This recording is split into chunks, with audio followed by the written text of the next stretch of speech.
ধুর, রোজ ঘুম থেকে উঠে রাজসভায় যেতে আর ভালো লাগে না। হ্যাঁ, ঠিক বলেছেন মন্ত্রী মশাই। তাই তো আমি মাঝে মাঝে রাজসভায় ডুব মারি। কিন্তু বেশ কিছুদিন ধরে দেখছি একদিন রাজসভায় ডুব মারলে বেতন থেকে 2 মোহর কমে যাচ্ছে। হ্যাঁ হ্যাঁ, ঠিকই বুঝেছো তুমি গোপাল। মহারাজ নতুন নিয়ম করেছেন, এবার থেকে রাজসভায় ডুব মারলে বেতন কাটা যাবে। বেতন কাটারও আবার নিয়ম আছে? মহারাজকে জানিয়ে রাজসভায় ডুব মারলে 1 মোহর কাটা যাবে, না জানিয়ে ডুব মারলে 2 মোহর কাটা যাবে। এছাড়া শরীর খারাপ, জ্বর, বমি, মাথা ব্যথা হলে তার জন্য আলাদা আলাদা ব্যবস্থা আছে। মানুষের শরীর খারাপ কি আর জানিয়ে হয়? যখন হয় হঠাৎ করেই হয়, তখন কি হবে? দুম করে এত সব নিয়ম মহারাজ কেন যে বার করলেন কে জানে। চলুন আমরা মহারাজের এই উদ্ভট নিয়মের বিরুদ্ধে প্রতিবাদ করি। তুমি মহারাজকে চেনো না গোপাল। মহারাজের আদেশে প্রহরী এসে পিছনে বল্লমের খোঁচা দিলে তোমার সব প্রতিবাদ বেরিয়ে যাবে। হ্যাঁ, আমি কিন্তু গোপালের সঙ্গে একমত। এর একটা প্রতিবাদ করা দরকার। হ্যাঁ হ্যাঁ, আমরা সবাই মিলে বললে মহারাজ ঠিক শুনবেন। আমারও মনে হয় সবাই একসঙ্গে বললে কাজ হবে। বেশ, সবাই একসঙ্গে বললে আমি আছি, কিন্তু আমি একা একা কিছু করতে পারবো না, এই আমি আগেই বলে দিলাম। সে তো অবশ্যই। খেজুর গাছে উঠে হাঁড়ি ফাটাবে অন্য কেউ, আর আপনি গাছের নিচে হাঁ করে দাঁড়িয়ে মিষ্টি রস খাবেন, এটাই তো আপনার স্বভাব। এই গোপাল, একদম চিমটি কেটে কথা বলবে না, এই বলে দিলাম। না না, আপনাকে চিমটি কাটতে যাব এত বড় আঙুল আমার এখনো হয়নি মন্ত্রী মশাই। আমি সামান্য মানুষ, নাম গোপাল ভাঁড়। পিছনে কেউ লাগতে আসলে ওটকে দেব ঘর। কেমন দিলাম? দারুণ সভাকবি, দারুণ। অনেক হয়েছে, এবার চলুন সবাই।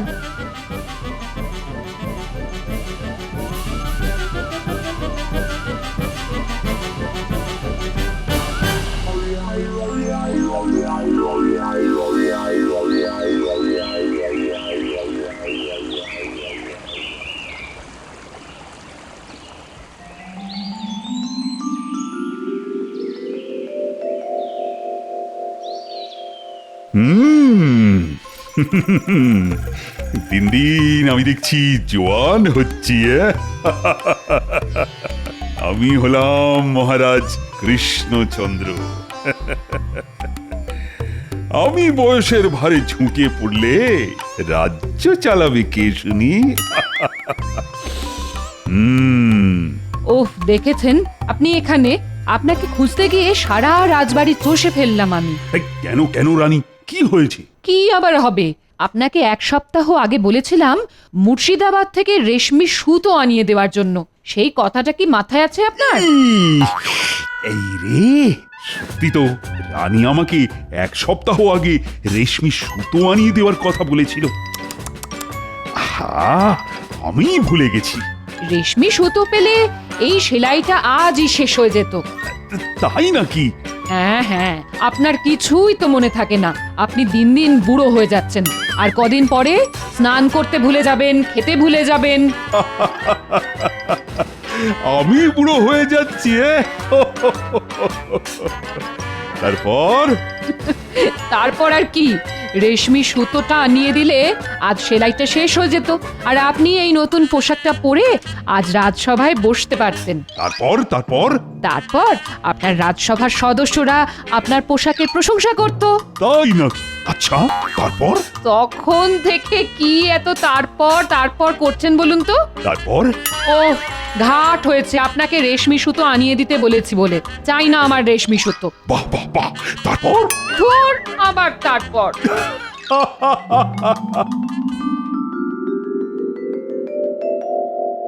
তাহলে ওই কথাই রইল, আজ মহারাজ রাজসভায় ঢুকলে আমরা সবাই একসঙ্গে মহারাজকে বলবো। হ্যাঁ হ্যাঁ, বেতন কাটার বিরুদ্ধে আমাদের প্রতিবাদ চলছে। কিন্তু কতক্ষণ চলবে জানি না। জয় মহারাজ কৃষ্ণচন্দ্রের জয়। জয় মহারাজ কৃষ্ণচন্দ্রের জয়। জয়। বসো বসো। তারপর কি খবর সবার? খবর খুব খারাপ মহারাজ। কেন কেন গোপাল, কি হলো আবার তোমার? আগে আমার একার নয়, সবার খবর খারাপ। কি আমি একা বলবো না আপনারাও মুখ খুলবেন? হ্যাঁ মহারাজ, এইভাবে দুমদাম বেতন কেটে নিলে কিভাবে চলবে বলুন তো? বেতন কাটার এত নিয়ম মাথায় রাখতে গিয়ে নিজের নামটাই ভুলতে বসেছি আমি। হ্যাঁ মহারাজ, আপনি বরং এসব বাদ দিন। হ্যাঁ মহারাজ, আমাদের বেতন কাটা বন্ধ করুন। তা মন্ত্রী, তোমারও কি ওই একই বক্তব্য?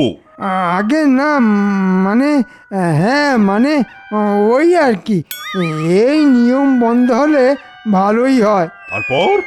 তারপর আর কি, আবার সব আগের মতন হয়ে যাবে। তাই নাকি? তারপর?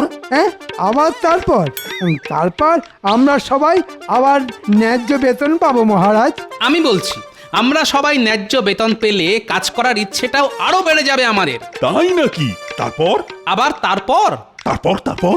ন্যায্য বেতন পেলে আমরা থলে ভর্তি বাজার করতে পারবো। তারপর? চুনো মাছ ছেড়ে গোটা মাছ কিনতে পারবো। তাই নাকি? বাহ! তারপর? তারপর আর কিছু নয়, ন্যায্য বেতন পেলে আমরা করব ভোগ মহারাজের কথার শেষে। তারপর বলা কি নতুন রোগ? তাই তো মনে হচ্ছে। এসে থেকে দেখছি মহারাজকে যাই বলছি মহারাজ উল্টে তারপর বলছেন। হ্যাঁ, তারপর? না, এভাবে হবে না। আজ মহারাজের মাথা খারাপ হয়ে গেছে। বেতন কাটার বিরুদ্ধে প্রতিবাদ করে কোনো লাভ নেই। মহারাজ কোনো কথা কানেই তুলছেন না। তারপর? উফ, এ তো মহা জ্বালাতন। তারপর? ধুর, এবার আমার মাথা গরম হয়ে যাচ্ছে। আপনি তারপর করে যান, আমি চললাম। তাই নাকি? বাহ! তারপর? ধুর, আমরাও চললাম। তারপর?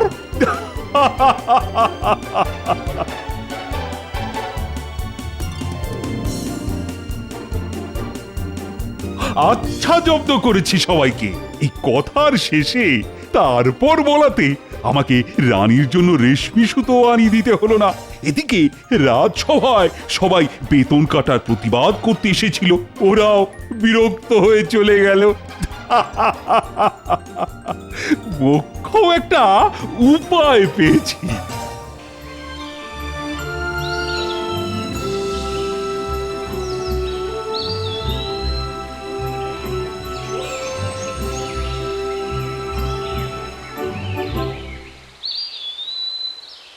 মহারাজ, আপনার দুপুরের খাবারের ব্যবস্থা করব।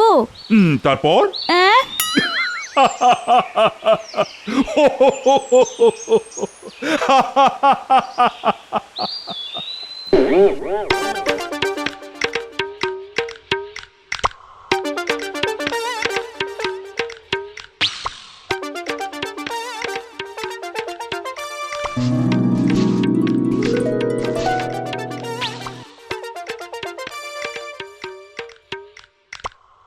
এই কি ব্যাপার? আজ এত তাড়াতাড়ি বাড়ি ফিরে এলে যে? বলি, রাজসভায় গেছিলে তো, নাকি অর্ধেক পথ গিয়েই বাড়ি ফিরে এলে? গেছিলাম গিন্নি, গেছিলাম, কিন্তু আজ মহারাজ রাজসভা পরিচালনা করার মেজাজে ছিলেন না। তাই তো আজ রাজসভা এত তাড়াতাড়ি শেষ হয়ে গেল। কেন? মহারাজের কি হয়েছে শুনি? শরীর খারাপ? না, মাথা খারাপ। মহারাজ কথায় কথায় তারপর কি হলো জানতে চাইছেন। সে কি? তারপর? আবার তারপর? তার আর পর নেই।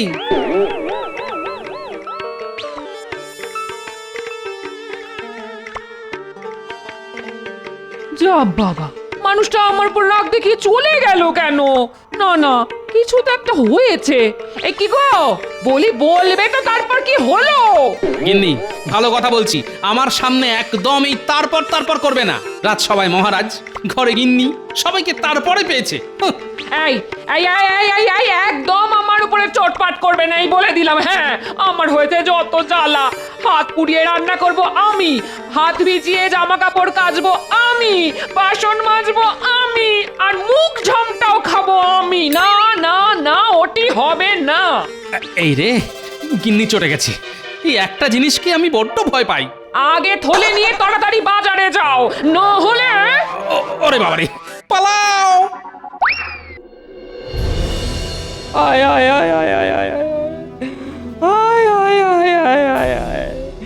জলের অভাবে সব গাছ শুকিয়ে মরে গেল। এবার কি হবে? আর কি হবে? এবারে আমাদের না খেতে পেয়ে মরতে হবে। মহাজনের কাছ থেকে টাকা ধার করে চাষ করেছিলাম। এখন তো সেই টাকাও শোধ করতে পারবো না। আমরা আমরা এবারে পথই বসবো ভাই, পথই বসবো, আমরা এবারে পথই বসবো।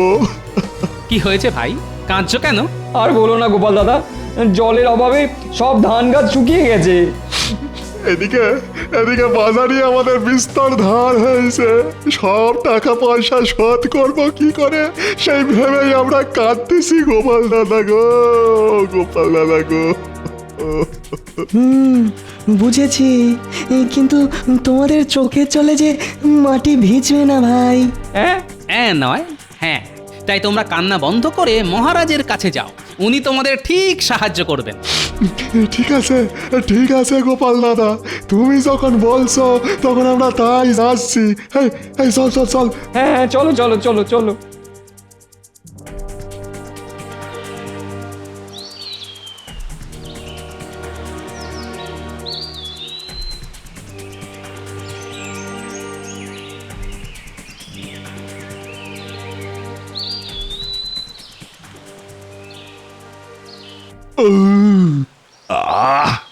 আজ বেশ কবজি ডুবিয়ে খাওয়া দাওয়া হয়েছে।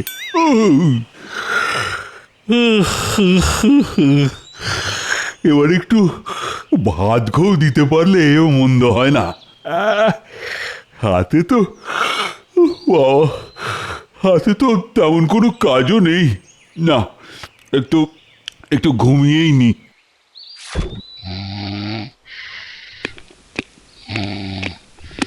মহারাজ, মহারাজ। আমাকে আর ডাকার সময় পেলে না, সবে চোখটা লেগে এসেছিল। আগে ক্ষমা করে দিন মহারাজ, বাইরে দুজন প্রজা দাঁড়িয়ে আছে, তারা আপনার সঙ্গে দেখা করতে চান। না না, এখন না, এখন না, এখন আমি ঘুমাবো। আগে আগে ওরা খুব কান্নাকাটি করছে মহারাজ। ধর ধর, শান্তি নেই। চলো চলো দেখি।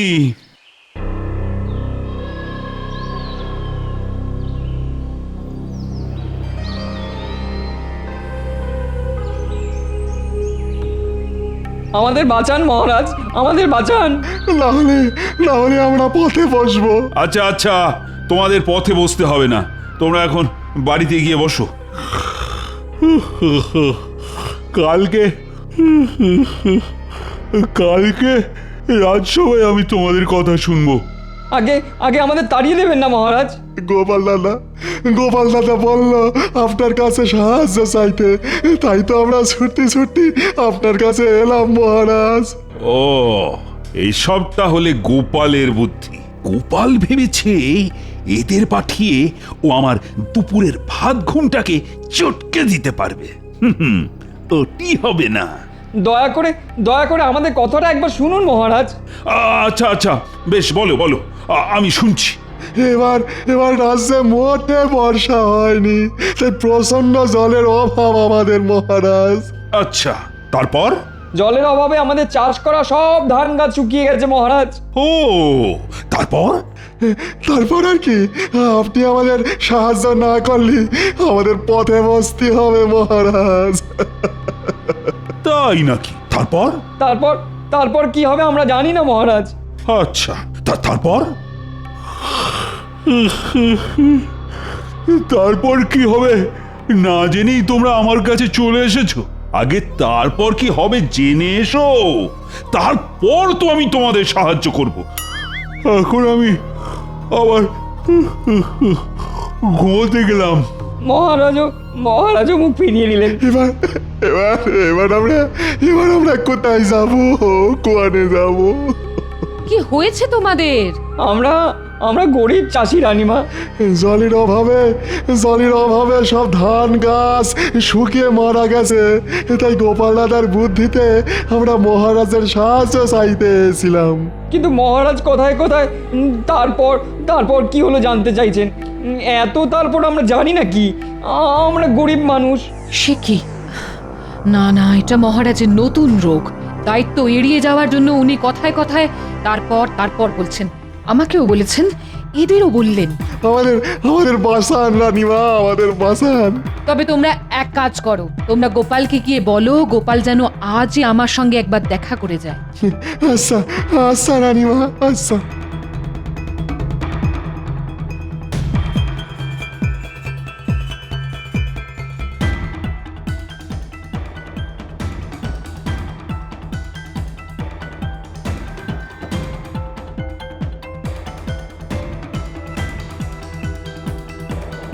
কি হে, কাজ মিটেছে? না গোপাল দাদা, আমরা মহারাজের কাছে গিয়েছিলাম, তারপর হ্যাঁ, আবার তারপর? আচ্ছা আচ্ছা, তারপর কি হলো বলো? রানীমা আজই তোমাকে একবার ওনার সঙ্গে দেখা করতে বলেছেন। রানীমা যখন ডেকে পাঠিয়েছেন তখন সমস্যা গুরুতর।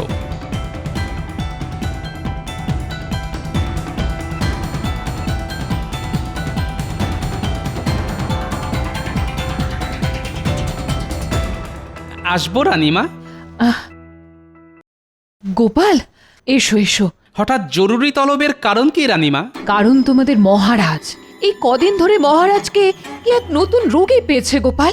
উনি দায়িত্ব এড়িয়ে যাওয়ার জন্য কথায় কথায় তারপর কি হলো জানতে চাইছেন। জানি রানীমা, রাজসভায় বেতন কাটার প্রতিবাদ করায় উনি এই একই কাজ করেছিলেন আমাদের সঙ্গে। তাহলেই বোঝো মহারাজের এই রোগ বাড়ার আগেই মহারাজকে রোগ মুক্ত করতে হবে গোপাল, না হলে মহা বিপদ। আমি জানি একমাত্র তুমিই পারবে এটা। খালি পেটে তো আবার আমার বুদ্ধি খুলতে চায় না। একটু ভালো মন্দ খাবার দাবার হলে। এই কে আছো? গোপালের জন্য মাছ, মাংস, মন্ডা মিঠাইয়ের ব্যবস্থা করো। শুরু করি রানীমা?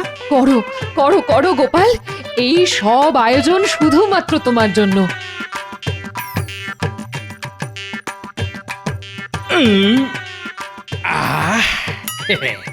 এবার বুদ্ধিটা পেট থেকে সোজা মাথায় উঠে আসবে।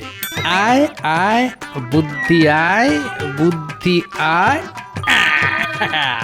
এসেছে, পেট থেকে বুদ্ধি মাথায় উঠে এসেছে। কি বুদ্ধি পেলে গোপাল, বলো বলো।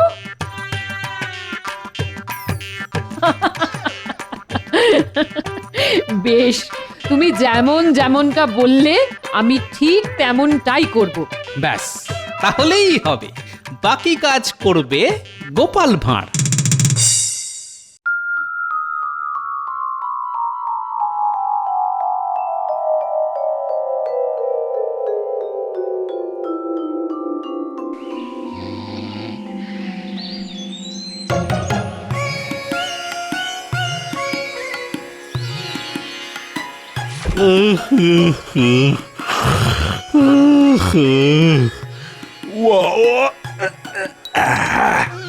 জব্বর একটা ঘুম হলো। শুভ সকাল মহারাজ। এ কি, এসব কি রানী? কেন, আপনার প্রাতরাশ? বাবা, চোখ না খুলতেই গরম গরম লুচি, তরকারি আর মিষ্টি নিয়ে হাজির। নিন নিন, আর দেরি করবেন না, তাড়াতাড়ি খাওয়া শুরু করুন।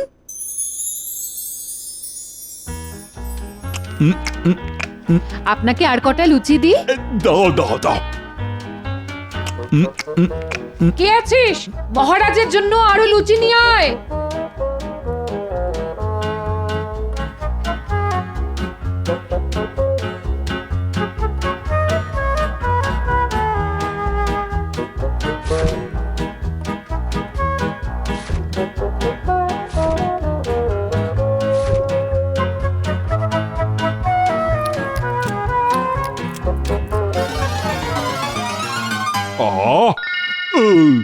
সকাল সকাল, ও বাবা, অনেক খাবার খেয়ে নিয়েছি। ওরে বাবা রে, আমার ভীষণ জোরে বেগ এসে গেল যে।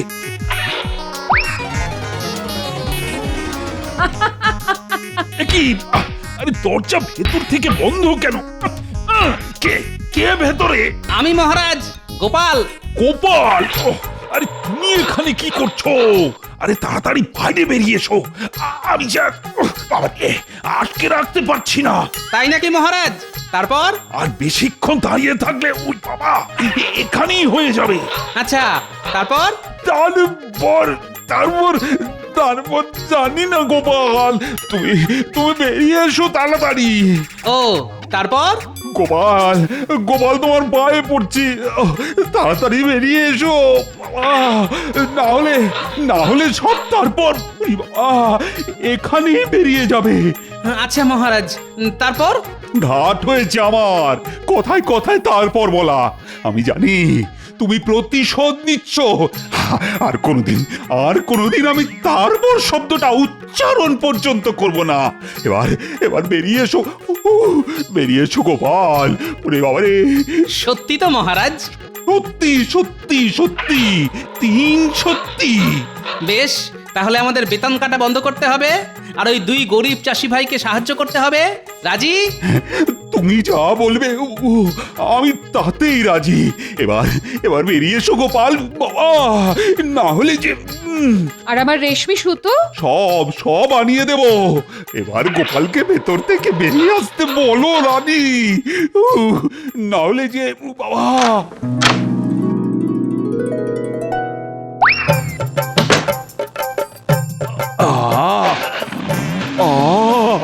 শান্তি। কাজ হয়ে গেছে রানীমা। মহারাজের তারপর রোগ আর কোনোদিনও ফিরে আসবে না। দারুণ দারুণ খেলা দেখালে তুমি গোপাল, আমি তোমাকে পুরস্কার দেব। ধন্যবাদ রানীমা। তারপর গোপাল পুরস্কার হিসাবে কত মোহর পেল আপনারা জানতে চান? আবার তারপর